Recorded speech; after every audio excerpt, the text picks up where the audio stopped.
Today we're just going to take a quick look at a way to help speed up your data entry when you're doing purchase orders and sales orders and other things within the system by setting tabs for your detail. I'm going to go ahead and just enter an item here.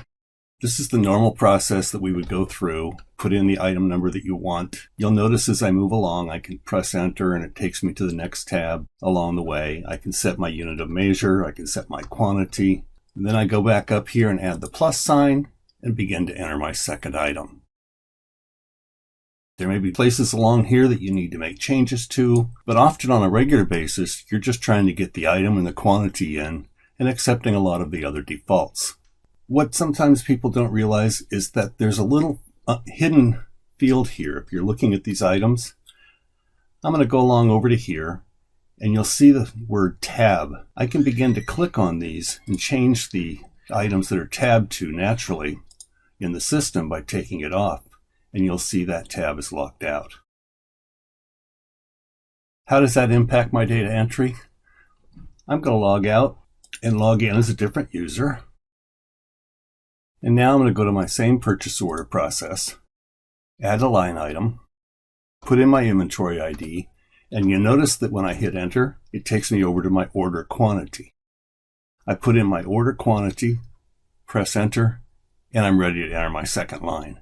There's no need to be tabbing through each of these items in the screen. Yes, you can still go out, and if you need to change that unit cost, you can do that and make the price change that you wanted to. If you need to update the pricing, and again, when you tab off, it takes you to this line.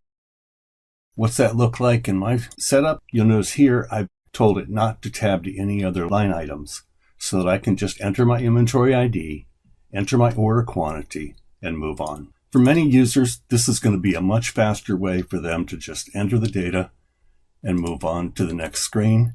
If you'll notice here in the sales order screen, go into a sales order, and the same process is going to occur here that you've seen in the purchase order. I enter my item, and you'll see here I've taken and tabbed everything out except for what I need to enter on the item. So putting my data entry in, again, becomes very quick. I just want to sell this item, one of those, and move on to sell the next item. I can change items, change prices, but data entry becomes much quicker. Hope that helps and gives you some ideas of maybe what you do so that you can look at your processes and improve the speed and data entry using Acumatica. For more information, give us a call or look us up at aswius.com. Thank you.